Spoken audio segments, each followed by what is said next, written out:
This is the 9th video in the Fundamentals of Biology, and today we're talking about meiosis and cellular inheritance. So meiosis is the creation of 4 cells with half the DNA of the original cells. And these cells, rather than being somatic cells, they are called sex cells or gametes. And sexual reproduction occurs by contributing a parent DNA to the offspring. So comparing mitosis and meiosis, whereas mitosis only has one cell division, meiosis will have 2. And in mitosis, the 2 daughter cells will be identical, whereas in meiosis, it will create 4 genetically different cells. And in mitosis, the somatic cells will create more somatic cells, whereas in meiosis, the reproductive organ cells will create gametic cells. So the advantages of sexual reproduction or meiosis is that it allows for diversity within a population and it allows for evolution. On the other hand, some advantages of asexual reproduction, which is done by things like bacteria, only one parent is required, and the offspring will be identical. The first step of meiosis is called prophase 1, and this is when genetic diversity really occurs. First, we have to talk about homologous chromosomes. Homologous chromosomes contain genes for the same properties, and one will come from each parent. So during prophase 1, synapsis and crossing over will occur. During synapsis, homologous chromosomes will form 23 tetrads, which are 4 sister chromatids and 2 matching chromosomes. So you originally have 46 chromosomes, but they will form 23 tetrads, as shown in this diagram. And during crossing over, there will be an exchange of chromatin material at something called the chiasma, or the site of crossing over. And this will create variation by exchanging the genetic code after the tetrad is formed. Right now, the cell is currently diploid, and it contains 2 sets of chromosomes, one from each parent. Otherwise, all of the other steps of prophase will match that of mitosis.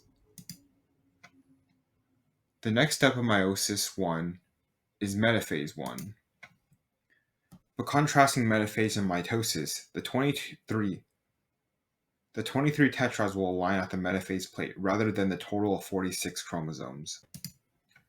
In anaphase 1, instead of the sister chromatids separating, homologous chromosomes will separate, and as a result, the duplicated chromosomes are still attached at the centromere.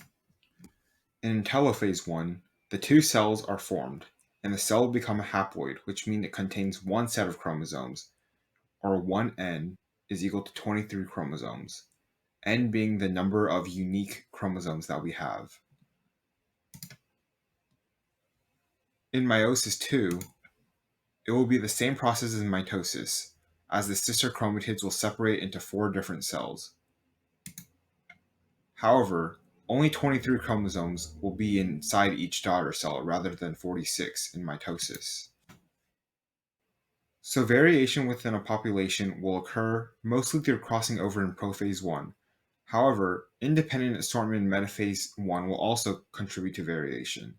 And this is when a daughter cell will have an equal possibility of receiving a mother or father chromosome for all 23 chromosomes.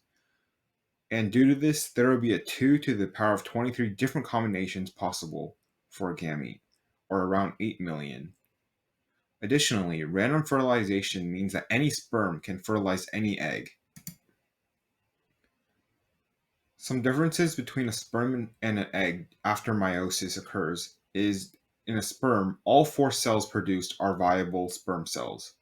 However, an egg will only have one viable cell with all the organelles, while the other 3 will become polar bodies and will die.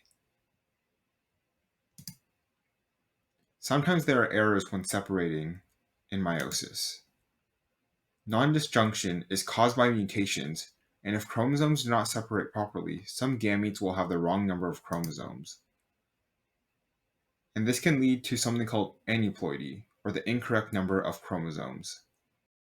Usually, a karyotype, which is a visual display of all the chromosomes, will show an euploidy, which has 2 of 23 pairs of chromosomes.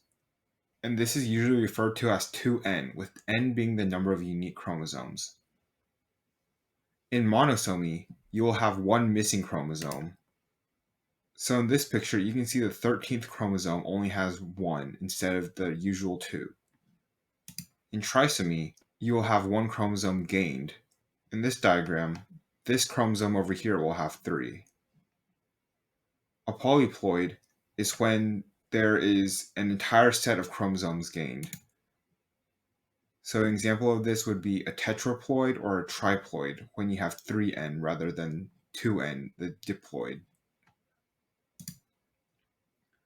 Sometimes chromosomes will rearrange. Some examples of this include duplication, where a segment of a chromosome will duplicate, deletion, where part of a chromosome will be deleted, inversion, when a part of the chromosome will flip around, and finally, translocation, where one part of a chromosome will move to another chromosome.